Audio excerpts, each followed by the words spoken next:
биз акыркы жылдары канчалаган жүздөгөн миңдеген таланттуу жарандардан арылып калдык, кетип калды. Балким ал жаман эместир чет өлкөгө кетип калуу. Өнкөн өлкөлөрдө көп нерсени жасай албайсың. Өнкөн өлкөлөрдө бир механизмдин бир винтиги болуп эмгектенесиң да. Азыркы учурда ошол кайсыл катмардын үнү бийликке жетпей атат деп ойлойсуң сенин оюңча? 10 жылдап, 20 жылдап чогулткан оокатын эде бир күндө эле жоготуп атпайбы? Тартибипчи. Сурап калат. Эгерде силер бир нерсени жасай алсаңар, ишкерлер үчүн ал эмне болмок депчи. Менимче ал сот системасы. Биз айтып жүргөн глобализациянын илеби тийип атабы? Ата мекениңде канчалык кыйынчылыктар болсо дагы сен жасап аткан эмгегиңдин үзүрүн көбүрөөк көрөсүң да, менимче.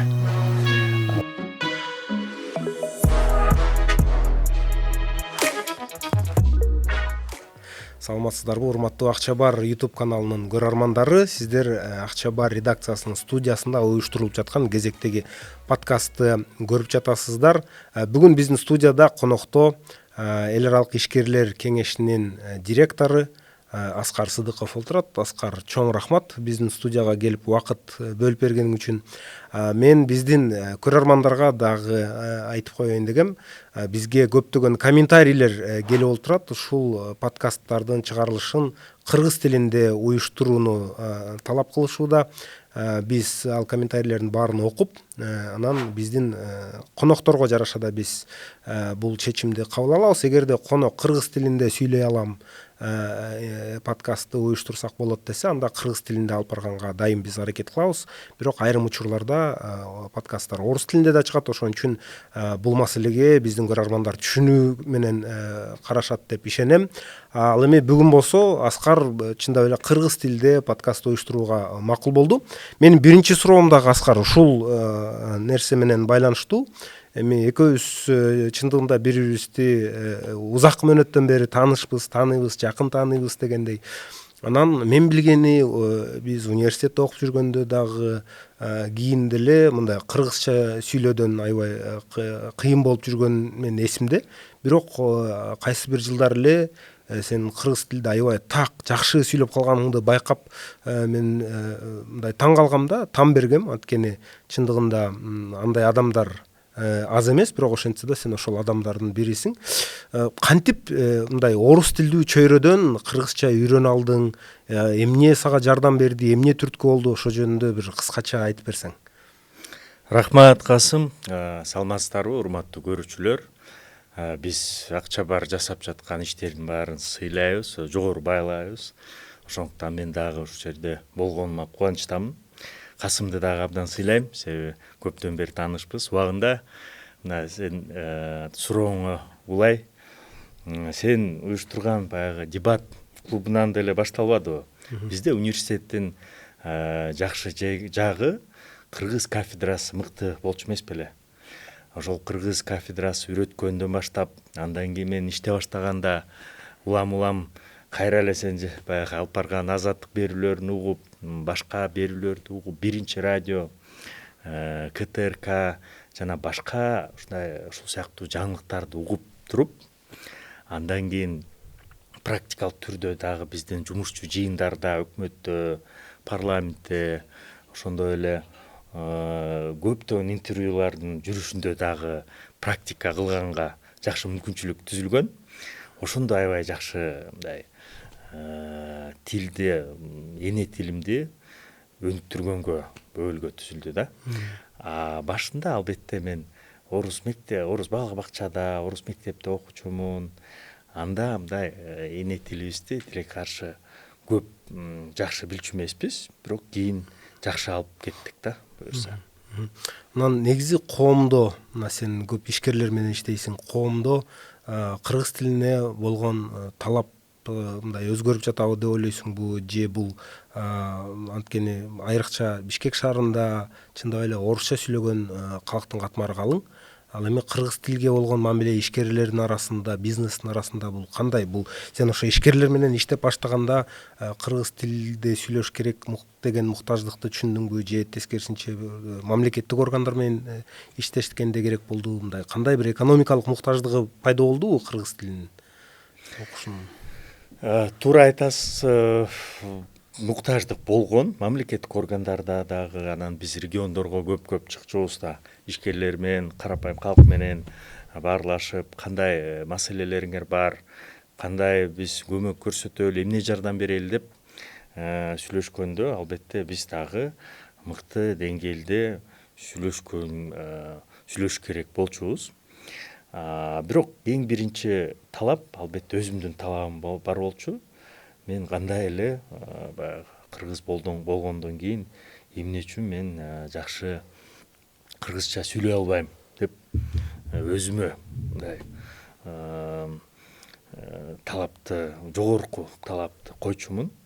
Тайтам айта берчү, ар дайым кыргызча сүйлөгүлө, тосторду дагы бергенде кыргызча гана сүйлөгүлө деп айта берчү.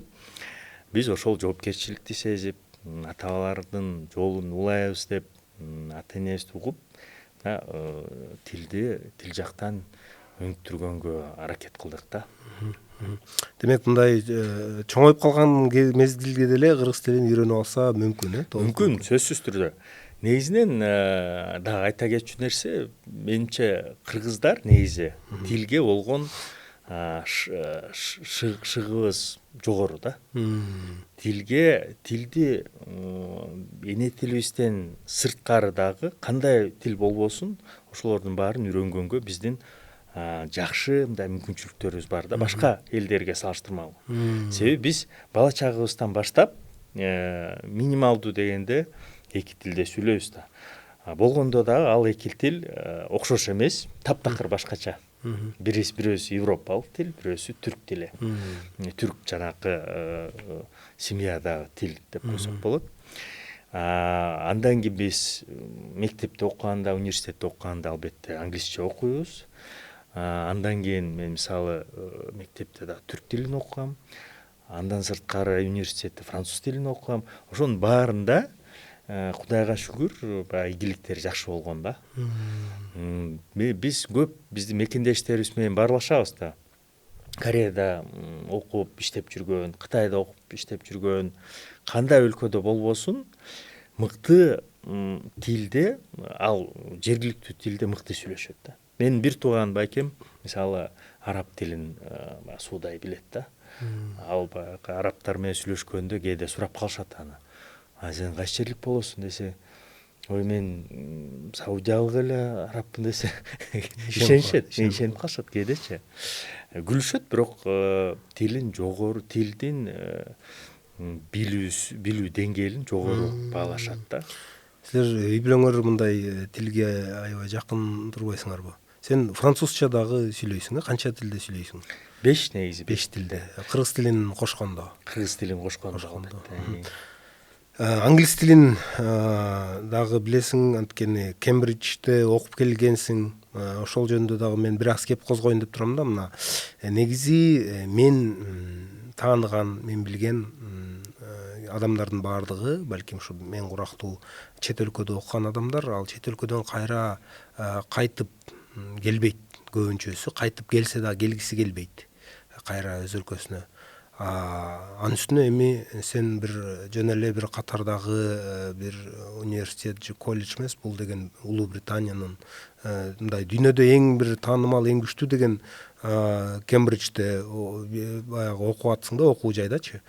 Анан эмне себептен сен мындай, бул башынан эле сенин планыңда бар беле кайра Кыргызстанга кайтып келем деп? Аяка эмне болуп барып калдың, ошондон айтып берсең, мындай Британияга билим алууга кандай жол менен бардың ал жактан? Анан эң негизгиси эмнеге кайтып келүүнү чечтиң? 2013 жылы мен стипендиалдык программадан уткам. Атай конкурс бар болчу. Ачык кооптун фондунан тарабынан каржыланган, Сорос фонду тарабынан каржыланган бир программа бар болчу. Мен ошого тапшырып, биринчи болуп мурун ал Кембриджге биз кыргыздардан ушул программа менен эч ким барчу эмес экен. Мен ошону унутуп алып, биз экөөбүз бардык.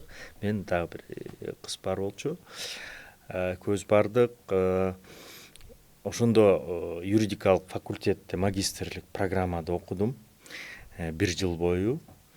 Албетте Кембридж ал убакта дүйнөдө кээде 1-чи, кээде 3-чү орунда турган. Азыр дагы топ 5 университеттердин бири дүйнө жүзү боюнча. Ошондо ал жакта билим деңгээлин, окутуучу деңгээлин, студенттердин дагы деңгээлин байкап калып аябай таасирлендим да. Кандай кишилер окуп атышат, кандай чөйрөдө билим алышат, жанакы жумуш берүүчүлөр кандай мамиле кылышат.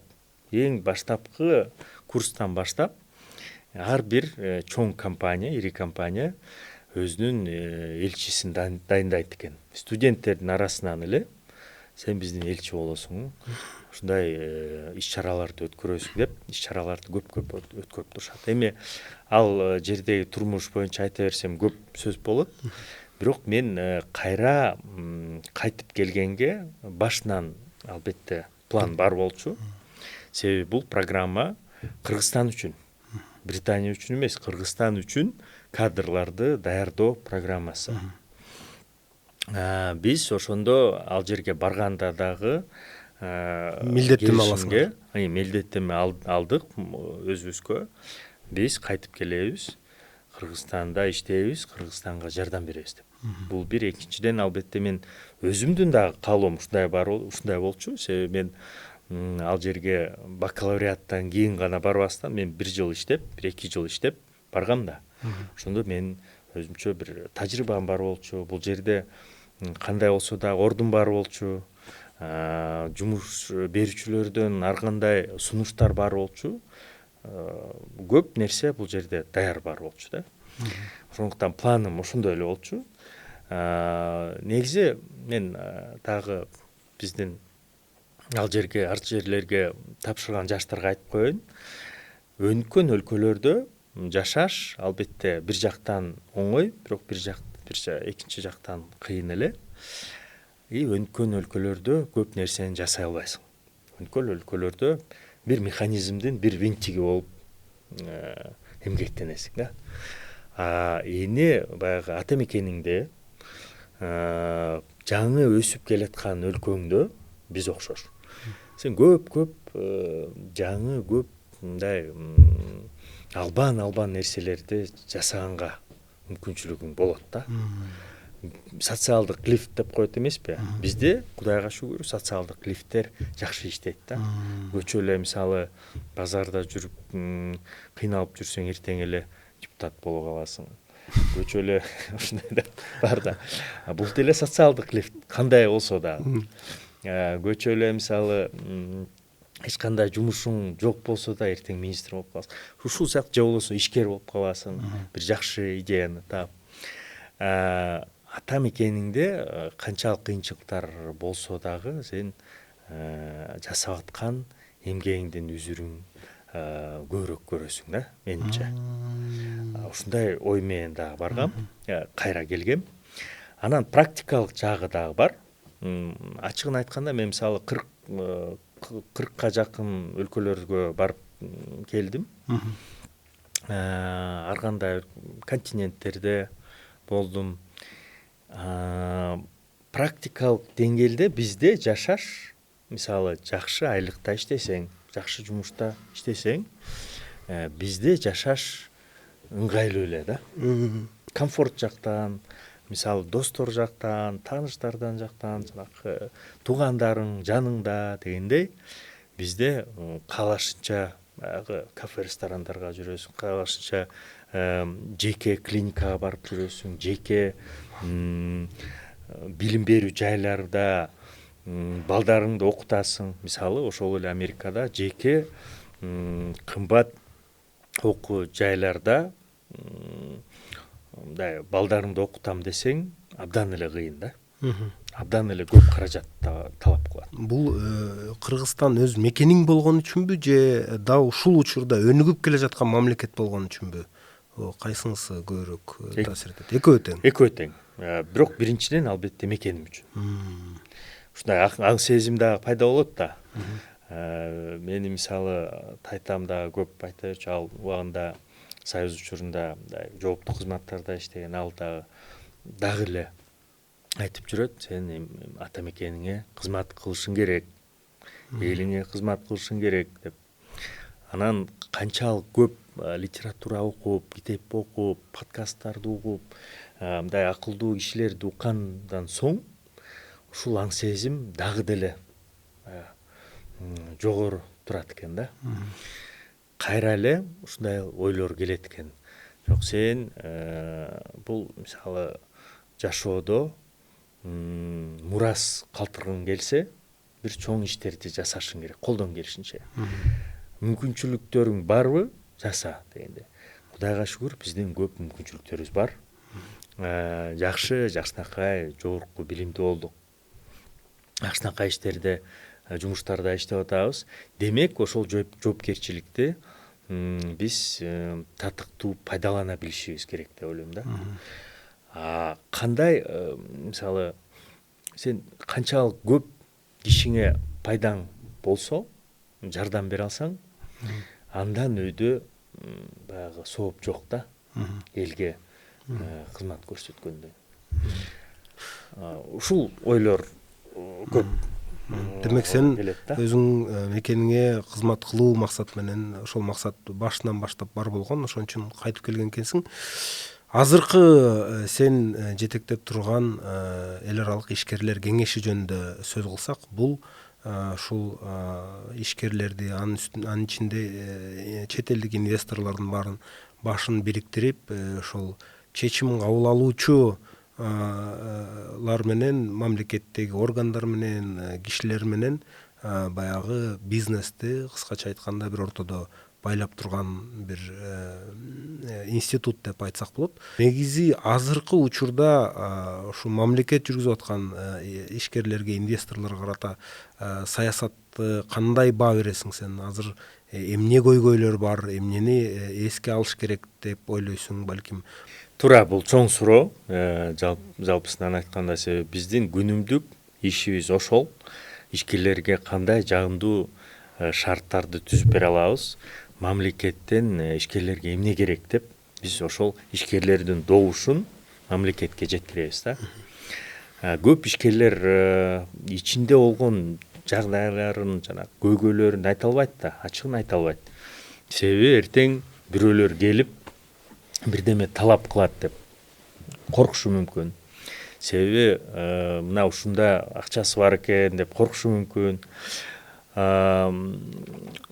Ошондуктан бизге айтат, бизге даттанышат, күнүгө кээде жумасына келишет, ичинде болгон көйгөйлөрүн айтышат да, анан биз ошолордун баарын системалдаштырып, бир тутумга айлантып, өзүбүз талдап, мамлекеттин кызыкчылыгына дал келеби, жокпу, себеби биз бир тараптуу эле иш жүргүзбөйбүз. Мамлекеттин дагы кызыкчылыгын сөзсүз түрдө эске алабыз. Ошонун баарын талдагандан кийин биз ошону жылдырганга аракет кылабыз да. Так, салык саясаты момундай болуш керек, антимонополдук саясат тигиндей, мындай өлкөлөрдө ушул сыяктуу чаралар колдонулат экен, биз дагы колдонулалы, жаңы ыкмаларды киргизели деп биз айтып жүрөбүз. Азыркы учурда мамлекет колдон келишинче албетте ишкерлерге жардам берем деп жүрөт. Мынакей жаңы эле көчөгүн эле ЭТТ жоюлду. Электрондук товардык транспорт коштомо кагаздары жоюлду. Бул ишкерлер үчүн көптөгөн кыйынчылыктарды жараткан нерсе болчу. Эми Кудайга шүгүр, канча аз болсо дагы ишкерлерге бир жардам болот деп эсептейбиз, жеңилдик. Инвестициялык климат жалпысынан бул чоң нерсе. Бул эмнеден башталат? Ар кандай теориялар бар, бирок ишкерлердин көбүнчөсү мынтип айтат да. Бизге тоскоолдук болбосо эле жардамыңар ошол болсун депчи.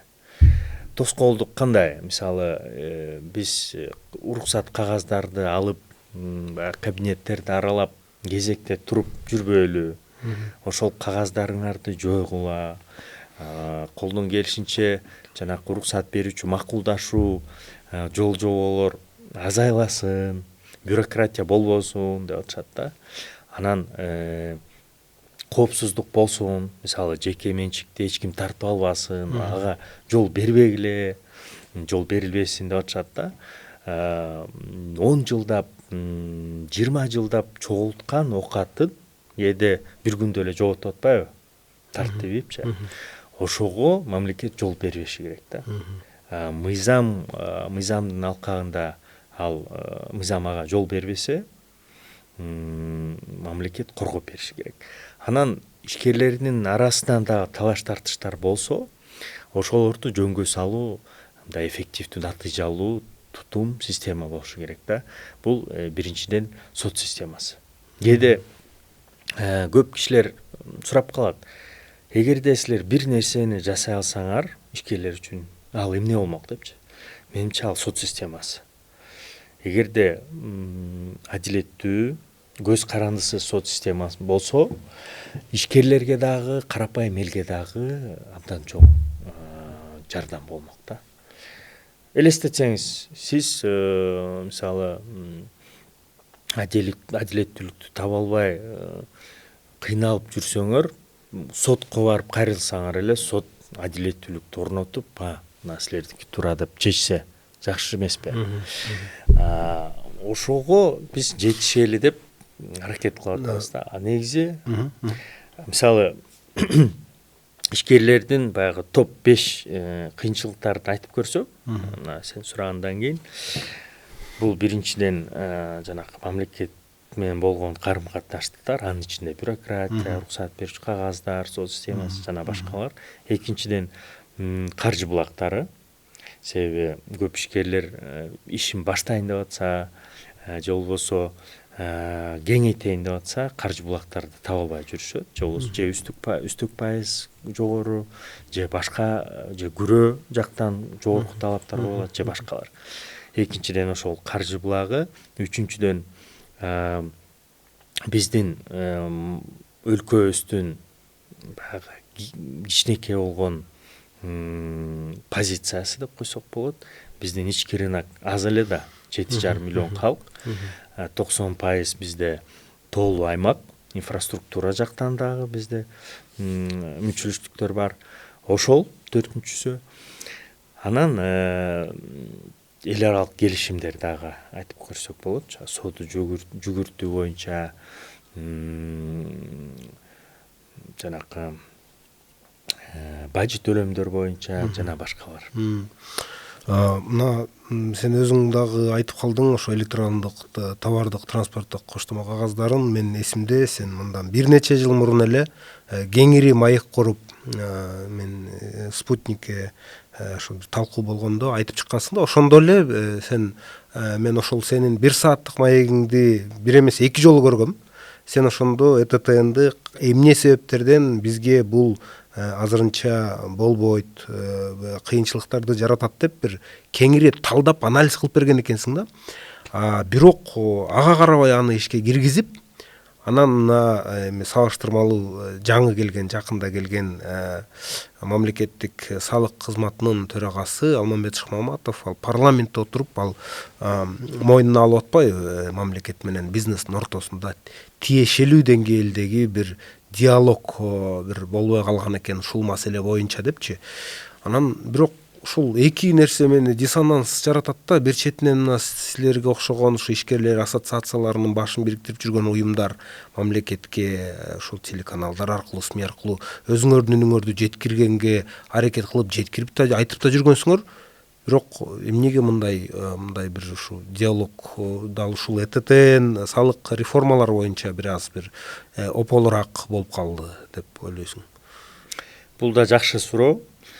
Мындай да ар кандай саясий кызыкчылыктар болушу мүмкүн. Мисалы, ал убактагы саясий жетекчиликтин приоритети канчалык көп болушунча көп салыкты чогултуу болчу деп койсок болот да. Азыр приоритеттер кичине алмашты. Салык чогулду, көп нерселерге жетип атат, Кудайга шүгүр. Социалдык тармактарга дагы, инфраструктурага дагы. Азыр эми жок, ишкерлер кыйналбасын. Биз 2 жылдан кийин эмне болот, 5 жылдан кийин эмне болот деп ойлоп жардам берели деген приоритет болушу мүмкүн да азыркы учурда. Приоритеттер алмашат, атка минерлер алмашат. Мына өзүң айткандай, салык кызматынын жаңы жетекчиси башка баягы көз караш менен келди. Өзү дагы башкача киши да. Ошондуктан бул мындай персоналдык жагдайлар, саясий приоритеттик жагдайлар жана ошондой эле кээде мисалы каталар дагы болуп калат. Эми мүдүрүлбөс аяк болбойт дегендей, ушул сыяктуу реформаларда каталар боло берет. Бирок аларды убагында таап, аныктап, түздөш бул дагы саясий эрк, бул дагы маанилүү нерсе деп койсок болот. Аны дагы мойнуна алып түздөй билиши керек да мамлекеттик органдар. Анан сен мына 5 көйгөйдү тизмектеп кетпедиңби? Ошол 5 көйгөйдүн мисалы үчүн бюрократия маселесине келсек, эми биз чындап эле көрүп атабыз. Цифровизация, санариптештирүү аракеттери болуп атат. Анын ичинде мисалы үчүн түндүктү деле мисал кылса болот. Негизи эле бул багытта бир иш жүрүп ордунан жылганын байкаса болот да. Анан эми үстөк пайыздын жогору болгону, каражат таппаганы, бул дагы бир эми мамлекеттен көз карандыбы же ушул көйгөйлөрдүн кайсы бири мамлекеттен көз каранды, ал эми кайсы бири баягы ишкерлердин өзүнөн дагы жоопкерчилиги бар. Бул жерде эми ишкерлер мисалы үчүн биз айтып жүрөбүз, алар сен айтып атасың каражаты жок деп, бирок ошол эле учурда бизде мисалы үчүн мамлекеттик органдардагы, эл аралык уюмдардагы көмүскө экономика Кыргызстанда дагы деле баягы чоң көлөмдө калууда деп айтып келишип атпайбы? Бул деген көмүскөдөн чыгаруу жолдору кандай? Бул ишкерлердин өзүнүн баягы ички ошол ачык көрсөткүсү келбегендигиби же бул мамлекеттик саясаттын бир туура эмес жүргүзүлүп жатканынанбы? Эмнеден кабар берет бул? Менимче бул мамлекеттин саясатынан деп ойлоп атам. Себеби адам баласынын негизи умтулганы бул жакшылык да. Адам баласы, менимче, ар кандай теориялар бар албетте, бирок менимче адам баласы эч качан мен баягы мыйзамды бузам, же болбосо көмүскөдө иштейм, же болбосо бир начар нерселерди жасайм деп ойлобойт да башынан. Бирок жагдайлар ушуга алып келиши мүмкүн. Эгерде мамлекеттин салык, баж төлөмдөрдү төлөө, лицензия, уруксат берүүчү жолдору кыйын болсо, мисалы бир кагаз алыш үчүн сен жумалап сөзсүз түрдө барып тааныштарды таап бүтүрүшүң керек болсо, кээде көмүскөгө кирип кетет да. Жок, мен андан көрөчү ишимди кылайынчы.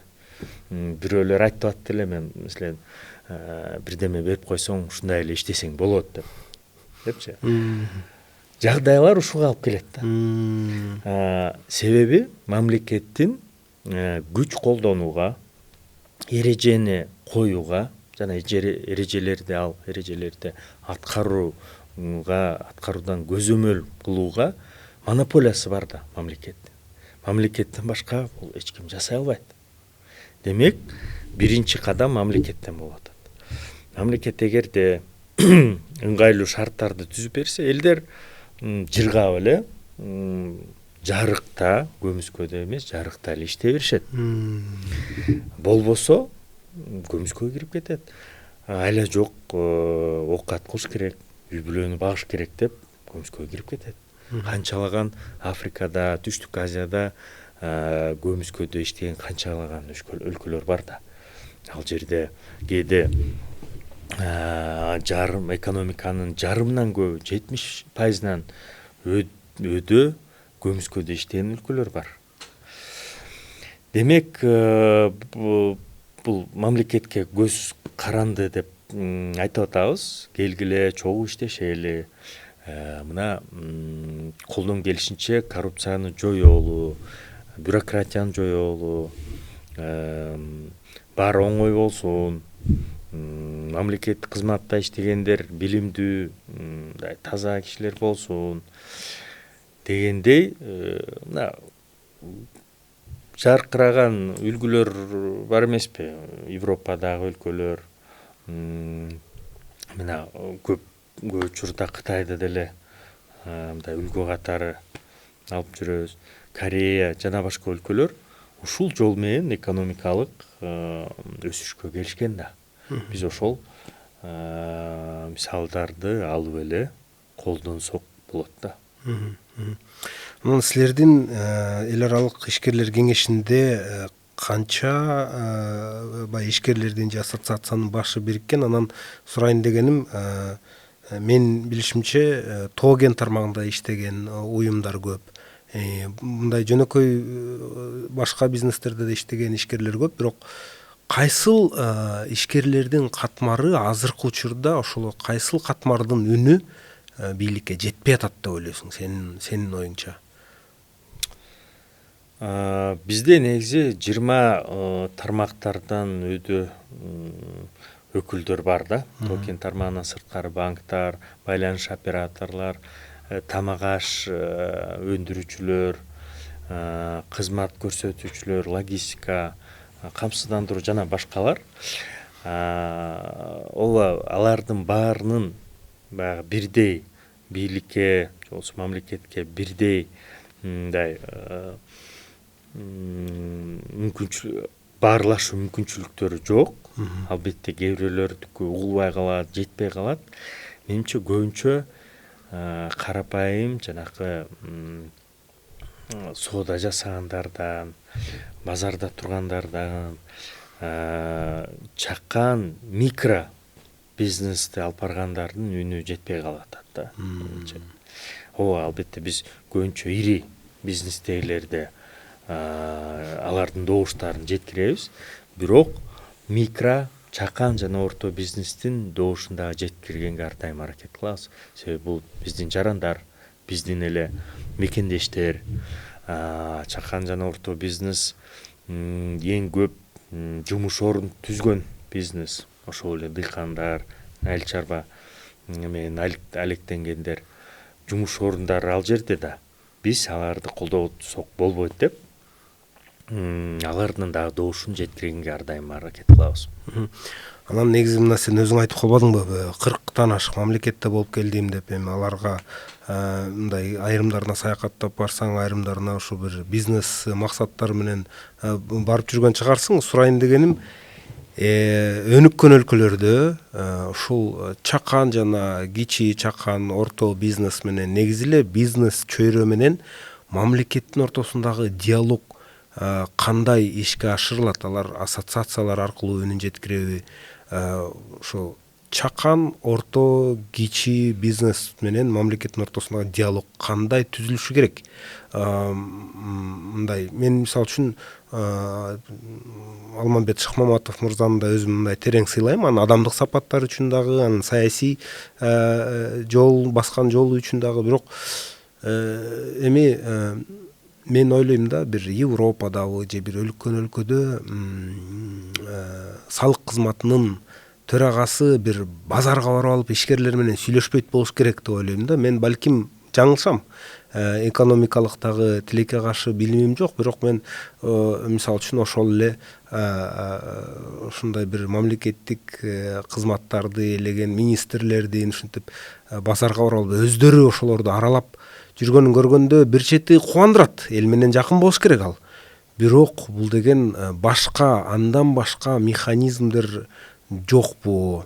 Андан башка айла калбай калдыбы деген бир ойго түртөт да. Анан эми шаардын мэрлери көчөдү басып кыдырса, ал туура, ал жакшы. Анткени ал мэр деген ошол шаарды караш керек, ал ар бир нерсени көзөмөлдөш керек. Бирок салык кызматы же экономика министри же балким каржы министрлери алар барып соодагерлер менен базарга барып сүйлөшкөндө мен мындай ичимен ойлойм да, бул ушу туурабы, негизи бул демек механизмдер жокпу деп.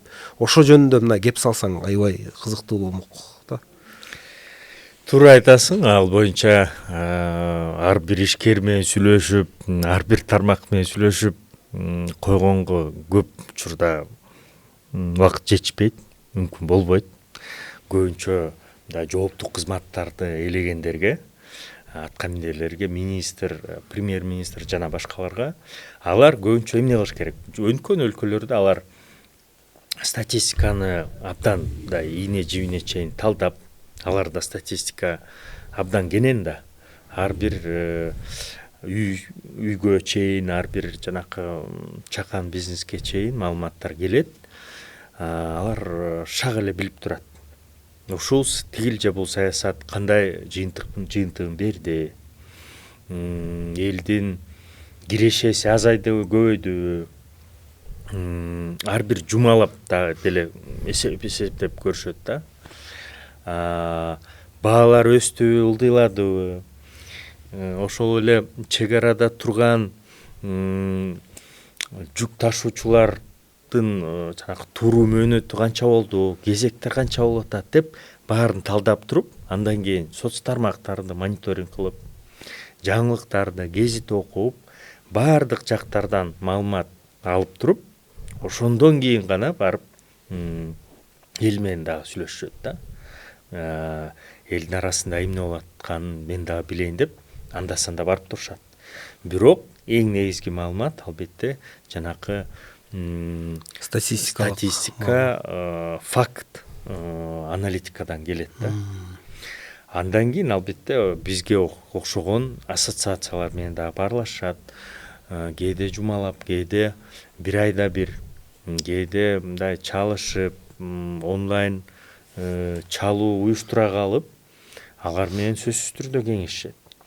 Ири ишканаларды баштаган ишкерлер менен, топ менеджерлер менен, баары менен кеңешкенге аракет кылышат. Себеби өнкөн өлкөлөрдө ар бир мамлекеттик кызматкер мындай эл аларга башкача айтканда лупа менен карайт да. Ар бир кадамын талдап сынга алышы мүмкүн. Эртең ал кызматкер добуш ала албай калышы мүмкүн. Мисалы парламенттик өлкөлөрдө.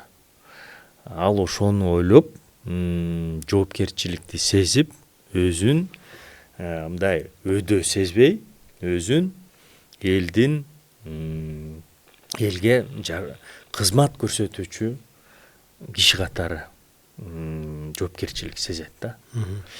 Ушундай мамиледен көп көз каранды. Биз жакында эле мурдагы экономика министринин кеңешчиси болуп жүргөн экономика боюнча эксперт Нургүл Акимова менен дагы ушул жерде отуруп, ал дагы ушул статистикага басым жасап айтып атат. Бул баягы диалогдун жоктугунан мурун дагы бул ошол биздин статистика бир аз чабал дейт да. Биздин улуттук статистика комитети көрсөткөн жакта көп маалымат камтылган эмес.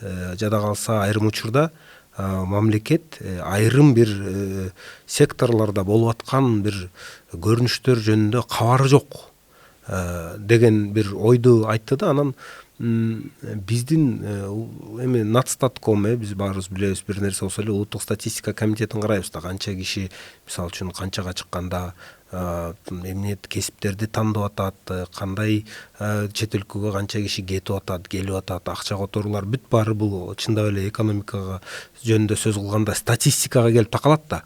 Биздин улуттук статистика комитети негизи эле андан тышкаркы башка ошол аналитика менен алек болгон бир уюмдар бир статистиканы туура чынчыл ошол реалдуу бир болуп аткан картинаны мындай реалдуу көрсөткөн маалымат береби, же бул эмне кылыш керек, муну мындай бир өзгөртүш керекпи, же эмнеси жетишпейт? Бизде менимче статистика жетиштүү эле. Статистика көп. Мен деле мисалы улуттук статистика комитетинин кеңешинин төрагасынын орун басары болуп, мындай коомдук негизде иштеп жүрөм. Ал статистиканы көрүп турам, бирок ал факт жана сандар менен аны окугандар жок болуп атпайбы? Окуп талдагандар. Себеби көп учурда аткаминерлер эртең мен иштейинби, иштебейинби, же болбосо мен өйдө жактан айтканды эле кылайынчы, жасайынчы, өзүмдүн демилгемди чыгарбай эле коеюнчу деп калышат да. Жок, андан көрө жаман калайынчы деп көп учурда аткаруучулар гана пайда болот да. Бул бир. Экинчиден, кээ бир учурда ал тармакты жакшы билбеген же болбосо мисалы бир жактап караган аткаминерлер дагы болот. Мисалы салык кызматында өмүр бою эмгектенген киши мындай профессионалдык деформация деп коет да. Ал бирдемени чогултууну гана мындай приоритет көрөт да. Бирдемени салуу, бирдемени жаратууну кээде биле албайт. Ал кантип жаратылат? Бир имаратты куруу эмнеге турат? Бир ишкананы, бир кениде бир кафени иштетиш үчүн эмне керек деген көп учурда биле албайт да. Ошол жерде иштегендердин көз караштан, аң сезиминен дагы, илим билиминен, тажрыйбасынан, билген өнөрлөрүнөн дагы көп көз каранды да. Ошондуктан биз көп учурда айтып жүрөбүз, ишти билген, эки жакты карай билген, талдай билген кишилерди дагы дайындаш керек депчи. Кадрдан көп көз каранды. Мен баягы ишкерлердин көйгөйлөрүн айтканда дагы унутуп калыптырмын. Кадр маселеси бизнесте дагы абдан курч турат. Биз акыркы жылдары канчалаган жүздөгөн миңдеген таланттуу жарандардан арылып калдык, кетип калды. Россия, Түркия, Казакстан, АКШ, Корея жана башка өлкөлөргө барып кызмат көрсөтүү секторда кээде мындай квалификация дал келбеген жумуштарда иштеп жүрүшөт да, эптеп оокат кылайын деп. Бизде ал кадрлар жетишпей, жада калса кээде электрик, сантехник, ошол эле куруучу, жүк ташуучуларды таба албай жүрүшөт. Жанакы жетекчи, аналитик, тигил бул инженерди айтпай эле коелу. Ушул сыяктуу баштапкы деңгээлден жогорку деңгээлге чейин кадрлар кескин түрдө жетишпейт да. Демек Кыргызстанда жумуш орундары жок деген бул миф турбайбы демек, Бир жактан миф, бир жактан албетте бул суроо эмнеден жаралат? Мисалы, сен барып Прагада сонун болуп жакшы окуу жайдан иштеп келсең, бүтүрүп ал жерде иштеп келсең, өзүңдү ал жердеги айлыктарды көрдүң да. Бул жерде ал айлыктар жок. Анан ошого биз негизи мындай ар намыстуу элбиз да. Кандай болсо да биз эң жогорку нерсени алышыбыз керек, сөзсүз түрдө. Жогорку кызматтарда иштешибиз керек деп ойлойбуз. Ошондо айлык жактан эгерде сага ыңгайсыз сунуш түшсө, барбайсың. Жок, мен барып Европада эле иштейинчи деп барасың. Ал жерде жыргаткан жумуш жок. Бирок кайта келгенден дагы мындай уяласың да.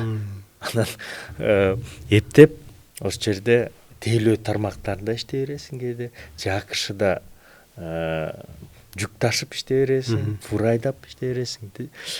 Андан кийин 2, 3, 5 жыл өтөт, 10 жыл өтөт. Андан кийин бул жерден дагы сен мисалы баягы жергиликтүү эл катары сезбей каласың.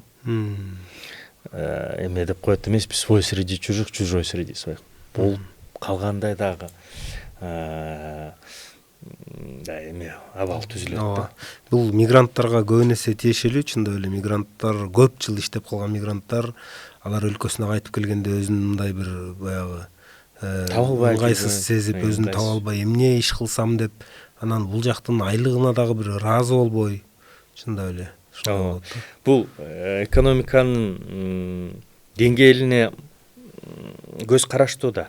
Бизде ички түн продукциябыз өлкөдө киши башына $2000. Казакстанда $12,000. 6 эсе көп. Россияда $12,000. АКШда $80,000. Анан албетте ошого жараша айлыктардын дагы деңгээли башкача да. Анан биздин элдер ойлойт, мен бул жерде бир 5-10 жыл иштегенден көрөкчө барып 1 жыл иштеп келейин, акча таап, жерде бир квартира алып, машина алып, бир бизнести уюштуруп кайра келем депчи. Бирок ал квартирага болгон акчасын таап, ага ыраазы болбой, жок мен бир квартира менен эле жүрөмбү, жок мен машина дагы керек да, анан бизнес кылганга дагы 1-2-3 квартира керек да деп, андан кийин 5 жыл өтөт, арадан 10 жыл өтөт, андан кийин балдар төрөлөт, андан кийин жок Кыргызстанда эмне болуп атат, мисалы массалык маалымат каражаттарда көбүнчө терс нерселер чалдырылат да. Ой, бирөөсүн өлтүрүп кетишти, коюп кетишти, мүлкүн тартып иди, анан жанакы билим берүү деңгээли төмөн деп ошонун баарын уккандан кийин ойлошот да, жок биз балдарыбызды андан көрөкчө ошол эле жерде окуталы депчи, калалы деп калып калышат. Бирок мен билишимче көбү кайра кайтып келем деп жүрүшөт. Эгерде мамлекеттин саясаты оң болсо, мындай ишеним жаратуучу болсо, эгерде бул жерде мындай идеалдуу болбосо деле, бирок кандайдыр бир ыңгайлуу шарттар болсо эле келебиз деп атышат. Келебиз деген ниети бар. Ниети бар. Себеби ал жерде мисалы көп учурда толук кандуу жашай алышпайт да. Иштей беришет, бирок жумуштан башка мындай бакыт кылуучу, бакыт жаратуучу, жыргатуучу нерселер азыраак болуп атат да. Мисалы жакшы дүйнөлүк деңгээлде жакшы китеп бар эле, голубые зоны деп, эң көп жанакы көпкө чейин жашаган элдерди талдачу экен да. Жапонияда, Коста-Рикада жана башкаларда. Бул сөзсүз түрдө эле бай өлкөлөр эмес. 80ге чейин жашаган, 90га чейин. Бул Коста-Рика сыяктуу орто же болбосо кедей өлкөлөр дагы бар экен да. Ошол өлкөлөрдө бакыт жаратуучу факторлордун арасында сөзсүз түрдө жумуш эмес, жумуштан сырткары адамдардын арасынан карым-катнаштыктар, туугандардын арасынан карым-катнаштыктар, алардын мындай жакын болуусу, бир шаарда же бир чөлкөмдө жакын болуусу, адамдардын арасынан болгон ишеним, мисалы базарга барып карызга продуктыларды ала алабы, жокпу, беришеби, жокпу. Жана ошондой эле баягы жалпысынан айтканда социалдык карым-катнаштыктар абдан чоң ролду ойнойт экен да. Чет өлкөдө биздин мекендештерде ал карым-катнаштыктар азыраак да. Көп учурда жакын болгон кишилер, жүрөккө жакын болгон кишилер ал шаарда эмес, жакын жерде эмес, мындай көп кишилер менен пикир бөлүшүп, мындай сырдашып жүрө албайсың. Көп учурда баягы кимдей белкадай болуп айланып жүрө бересиң. Убакыт өтө берет, бирок чыныгы бакытыңды таба албай эткенсиң да. Көп учурда 100% эмес, бирок көп учурда. Анан акылдуу адамдардын чет өлкөгө кетиши бул чоң көйгөй чындап эле. Анан бул мен дагы өзүмдө болгон бир маалымат менен бөлүшүп коеюн дедим. Мисалы үчүн өткөн жылдары бейрасмий бир ушундай бир санды угуп калдым. Ошол эле жанагы АКШдагы грин картага тапшырган Кыргызстандагы адамдардын саны 500 000 кишиге чейин жеткен деген санды уктум. Бирок бул санга мен мындай таң калган жокмун. Анткени чындап эле мен тааныган тааныштардын арасында дээрлик көбү тапшырган. Анын арасында мен курактуулар дагы, менден кичүүлөр, керек болсо менден улуулар дагы. бирок дагы бир таң калтырган нерсе бул эми мындай бул жакта бир балким бир иши бар, жакшынакай үй жай деле бар, баары жакшы жашап аткан адамдардын дагы ошол үй жайын сатып дагы болсо АКШга кетип аткандыгы мени мындай таң калтырды да. Мен анткени мынтип ишенип жүрчүмүн да, эми чындап эле чет өлкөгө бир сен айткандай ошол 1 жыл 2 жыл иштеп бир үй алып алайын деген эле адамдар кетет го деп ойлоп жүрсөм, көрсө биякта үй жайы бар, баардыгы жайында, бала бакырасы бүт баары жанында жакшы жүргөн эле адамдар кетүү чечимин кабыл алып атат да. Анан бул сенин оюңча эмне себептен мындай көрүнүшкө биз туш болуп атабыз? Бул эми мамлекетти баарын эле мамлекетке шылтай берген деле балким туура эместир. Балким бул биз айтып жүргөн глобализациянын бир толкундары, бир илеби тийип атабы, балким ал жаман эместир. Чет өлкөгө кетип калуу же Кыргызстан үчүн ал эмнеси менен коркунучтуу? Негизи мындай кандай таасирин бериши мүмкүн Кыргызстанга бул узак мөөнөттө? Азыркы эми алар салган акчаны алып биз жыргап атабыз. Алар 2 миллиард, 3 миллиард салды быйыл чөт азыраак салып калды деп мындай биз жазып жүрөбүз го эми ушундай жаңылыктарды. Анан бирок ошол алар салган эле акча менен эле биз өлчөйбүз да мигранттардын бизге коомубузга тийгизип аткан таасиринчи. Башка кандай мындай узак мөөнөттүү бир перспективада кандай таасир тийиши мүмкүн? Бул да терең суроо, абдан жакшы. Бир нече ой бар ал боюнча. Биринчиден азыркы биз жашаган кылым абдан эле ылдам кылым да. Соц тармактардан карасаң, элдер соц тармактарынын жанакы басымында жашап атышат да. Анан көрсө эле Инстаграмын ачса эле элдин баарында эле жыргал, элдин баарын эле ийгилик, машина ала коет, тигини ала коет, бизнеси бар. Баягы мен бир досум айткандай, Инстаграм деген бул менин идеалдуу жашоом дегендей да. Элдер кээде бул идеалдуу жашоону чыныгы жашоо катары кабыл алат да. Элдин баары эле кыйын экен, мен ушул жерде отурам, 10 000 сомго зарплатага иштеп жүрөм депчи, 20 000 сом же 30 000 сом. Анан элдерде ушундай ой пайда болот. Мен убакыт өтүп атат, мен 5-10 жыл күтө албайм.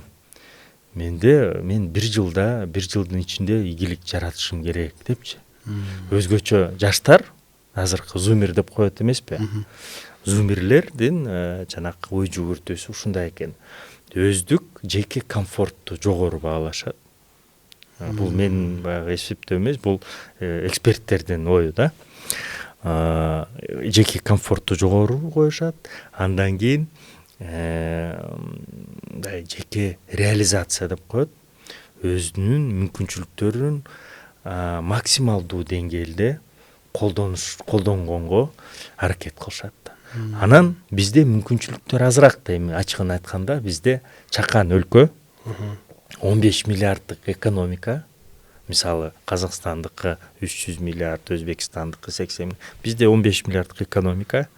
Көп адистиктер жок эсе, мисалы физик болом десе көп учурда иштей албайт да Кыргызстан, Астрофизик болом десе, же болбосо биохимик болом десе, көп учурда өзүн таба албайт. Же кыйын музыкант болом десе, кыйын сүрөтчү болом десе, көп учурда башка өлкөлөргө барып көрөйүн, балким же ийгиликке жетем дегендер көп. Бул бир жагда жанакы адистиктер жагынан. Экинчиден кээ бирөөлөр колунда барлар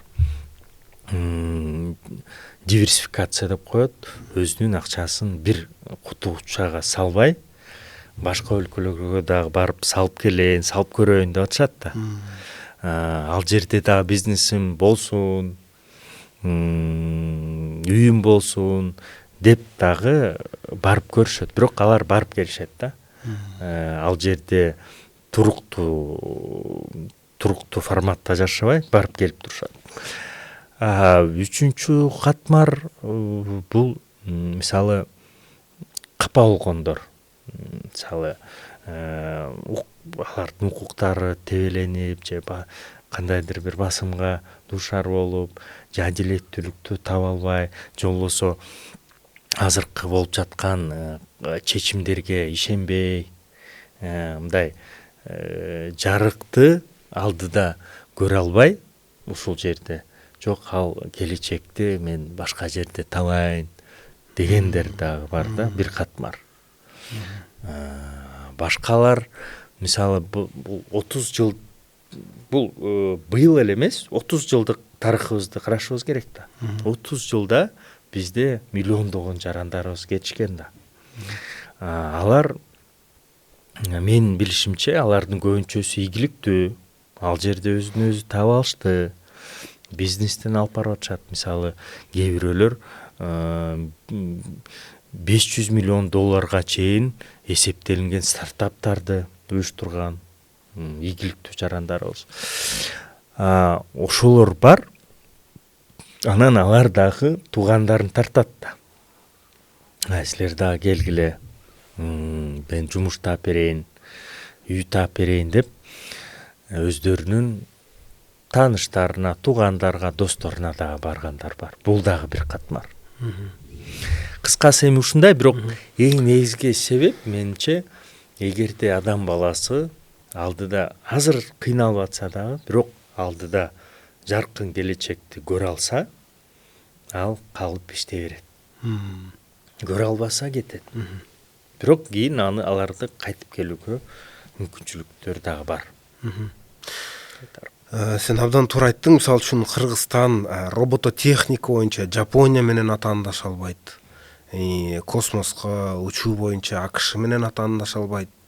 Алтын кендерди казуу боюнча Орусия, нефть казуу боюнча Казакстан деп коелу, мисалы үчүнчү. Алтын деле казсак деле бир алтындар деле түгөнөт дегендей. Бирок экономикада ошо Кыргызстандын орду дүйнөлүк экономикада дагы, анан өзүбүз үчүн дагы эмне менен биз өлкөгө, дүйнө жүзүнө таанылып, жана дүйнө жүзүнө таанылмастан мурун дагы негизи биздин уникалдуу бир баягы орусча айтканда супер сила деп коет го, Америка англис тилинде супер пауэр депчи тамашалап айтып жүрөт го. Биздин ошол уникалдуу бир күчүбүз, бир сырыбыз эмнеде жатат? Биз кайсыл тармакты өнүктүрсөк, биз ушул эч нерсе кылбай туруп эле, чоң ресурстарды жумшабай туруп эле бир ийгилик жарата алабыз, экономикалык бир ийгилик жарата алабыз. Менимче ал сырыбыз элибизде да, дал ушул элибизде. Себеби мына баштан бери айтып келатпаймынбы, биздин эл шыктуу, көп өнөрлөргө, көп илимдерге шыгы бар, мүмкүнчүлүктөрү бар. Ошол элибизге биз ишеним жаратсак, ыңгайлуу шарттарды түзүп берсек эле, эл өзү эле алып кете алат да. Эл таланттуу. Мисалы биздин көчмөн мурасыбыз бар да. Көчмөндөр негизи бир терс жактарда болушу мүмкүн, бирок оң жактарды карасак, көчмөндөрдүн оң жактары бул жогорку деңгээлдеги өздөштүрүү дарамети деп койсок болот. Адаптивность деп коет эмеспи? Сыртта кандай өзгөрүүлөр болсо дагы көчмөндөр ал өзгөрүүлөрдү бат эле өздөштүрүп алат да. Бат эле алып кете алат. Башкаларга караганда. Себеби көчмөндөр ушундай болгон. Бирдеме болсо эле башка тоого көчүп калып, боз үйдүн жайында жайлоого, кышында кыштоого чыга ошо да. Анан бир кандын же бир цардын кол алдында жашабай, каалашынча каалаган тоолордо жашачууда биздин ата бабаларыбыз. Ошондо мындай эркин аң сезим пайда болгон. Ал эркин аң сезим биздин генабызда дагы эле бар.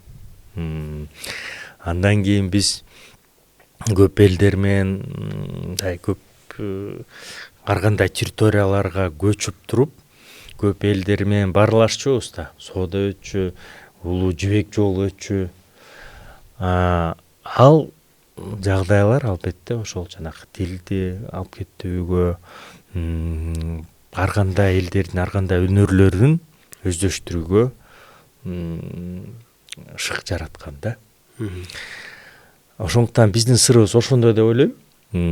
Биз негизи жогорку деңгээлдеги кызмат көрсөткөн өлкө катары таанылышыбыз мүмкүн да. Мисалы азыркы учурда мен деген эң өнүккөн өлкөлөр көбүнчө кызматтардын эсебинен жашап атышат да. Бул IT кызматтар, бул финансы кызматтары, бул медицина кызматтары, билим берүү кызматтар, туризм бул деле кызматтар да. Бирок туризм дегенибиз менен жанакы бэкпекер туризм эмес, ылдыйлатылган баалар менен жогорку деңгээлдеги 5 жылдыз отель жана башка инфраструктуралык туризм. Ушул эле сыяктуу биз көптөгөн кызматтарды өнүктүрүшүбүз мүмкүн. Бирок алар менен тете эле өндүрүштү деле алып кетсек болот. Айыл чарбада органикалык айыл чарба деп коет. Органикалык айыл чарбаны да өнүктүрүшүбүз мүмкүн. Жана башка тармактарды, экономикалык тармактардын баарында биздин мүмкүнчүлүгүбүз бар, бирок албетте биз приоритеттерди табышыбыз керек. Баарына басым кылбай, приоритеттерди таап, ага көбүрөөк акча каражат салып, көбүрөөк адис даярдап, ал тармактар өлкөбүздү алдыга алып кетчүдөй кылып салышыбыз керек да. Азыркы учурда тилекке каршы биз ошол эң сырыбыз болгон, негизги ресурсубуз болгон элди кармай албай атабыз да өлкөдө. Кетип калып атышат. Бирок кайтып келгендер дагы көп.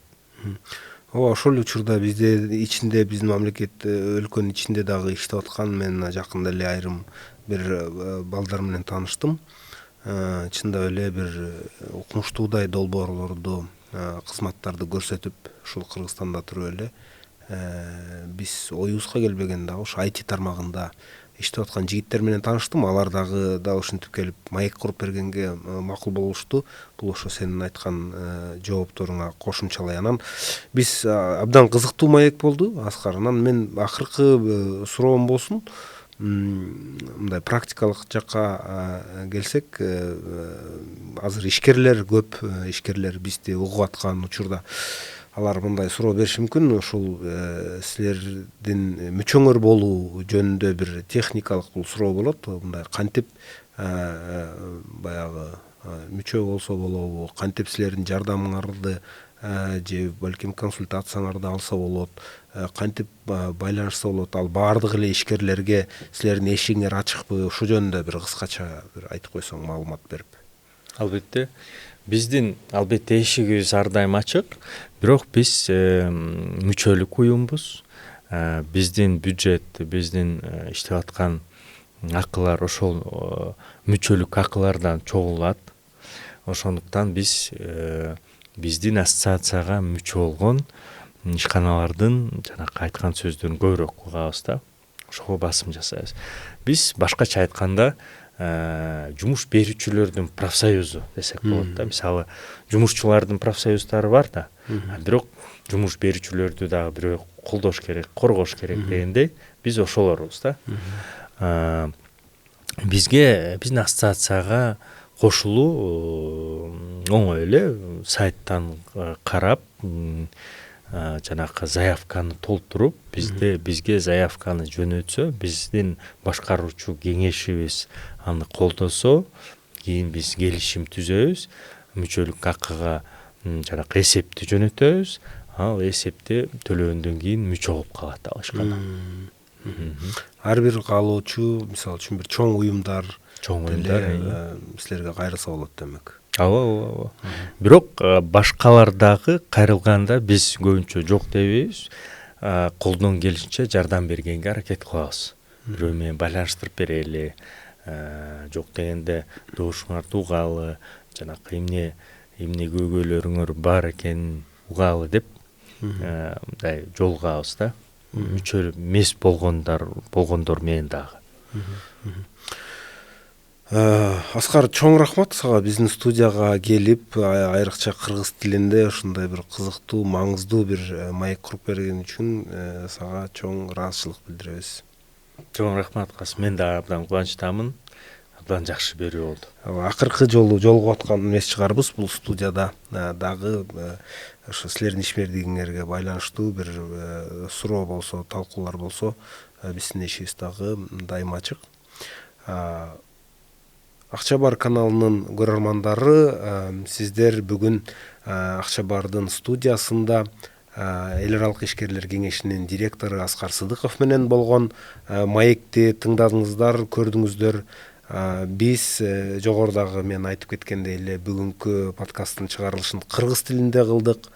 Бул сиздердин суроо талаптарыңыздарга дагы ылайык бул чечимге келдик. Ошондуктан биздин чыгарылыштардын ылдый жагына өзүңүздүн пикириңизди жазып, комментарий жазып, сын пикир болобу, колдоо, жылуу сөздөр болобу жазыңыздар. Биз алардын баардыгын окуп, жооп берип, ушу этибарга алганга, ошого жараша түздөгөнгө аракет кылабыз. Саламатта калыңыздар.